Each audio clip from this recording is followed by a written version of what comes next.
I'm Sam with jbugs.com. We delayed the teardown on our 1971 Super Beetle to install four-wheel disc brakes, and now, to suit the front of our car, we decided to lower the rear suspension before we get on to pulling the body apart. The nice thing about lowering the rear suspension is that no parts are needed. Granted, while we have the suspension apart, we're going to go ahead and replace the original spring plate bushings, and we'll upgrade the shocks to suit the front struts that we already installed, but these are not requirements. The installation starts by chalking the front wheels and jacking up the rear of the car so we can set it on jack stands. The wheels removed, so we can remove the upper and lower shock bolts and pull the shock from the car.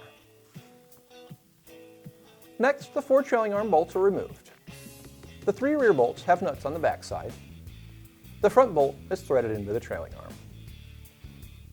The rear suspension stop is removed, and the trailing arm is jacked up as high as possible. Next, because VWs with IRS suspension have long torsion bars and plates, we have to get the bottom edge of the rear fender out of the way. So the fender to running bolt is removed, along with the three lower fender to body bolts. This will allow us to pull the fender clear of the spring plate when the time comes. Next, the four bolts for the spring plate cap are removed.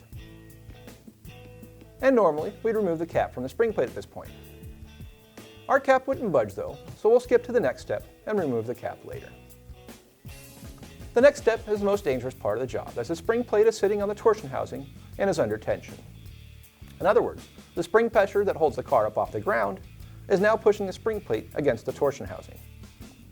So, after making sure that there is nothing in the way below the spring plate, we hit the spring plate from the backside until it pops off the torsion housing. We scribe the stock position of this plate on the torsion housing for reference. This way, we always have a point that we can go back to, as we'll be pulling the plate and the bar a few times to adjust the suspension to the height that we want. Then, we wiggle and shake the spring plate off and free from the torsion bar. We want to make sure that the torsion bar stays in place in the chassis at this point. With the spring plate off, we can remove the spring plate cap, which in our case took the use of a hammer. Once the cap is off the rubber bushing, both the inner and outer bushings are removed from the spring plate.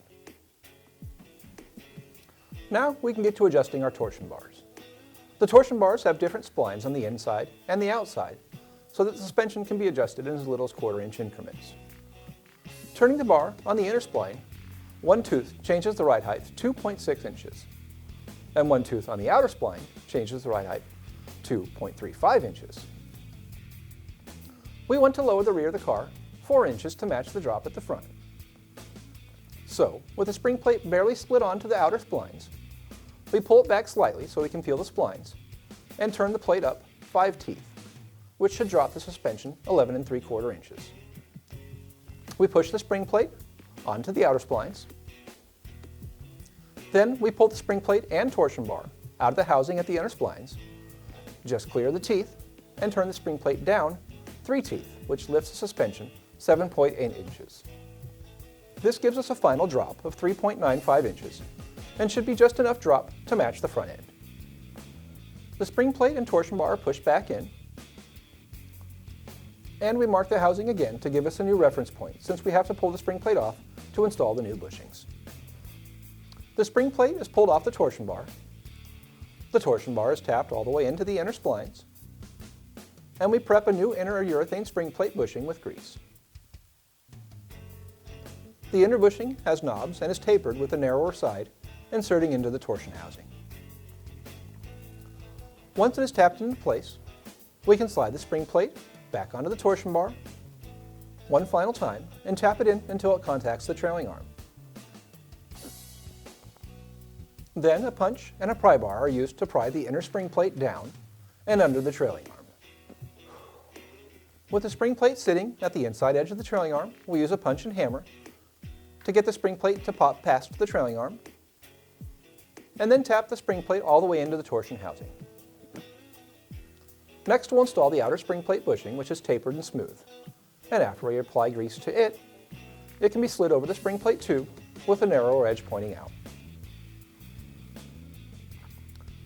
The spring plate cap is bolted in place, and keep in mind the upper front bolt is most always difficult to line up. Now we can lower the trailing arm back down, in between the spring plates, and get them all bolted back together. To get the alignment close, we line up the 4 bolts and washers at their original positions, which are easy to see in our case with a clean paint on the spring plate. Next, we install a new empty gas shock to go along with the empty struts we installed at the front of the car. The original bolts are reused at the top and at the bottom, where we also install the spacers that come with the shock on either side. The brake rotor is cleaned, the wheel is reinstalled, and the whole process is completed on the opposite side. Then we can lower the car back down to the ground and sit back and admire the new stance of our car. Lowering the rear suspension can seem somewhat daunting, but it isn't too difficult if you have the right tools. And the best part is, it doesn't cost anything but time. Thanks for watching. Make sure to hit the like button below and subscribe to our channel if you haven't already. Say hello or let us know if you have any questions in the comments below. And when you need parts for your vintage Volkswagen, head over to jbugs.com.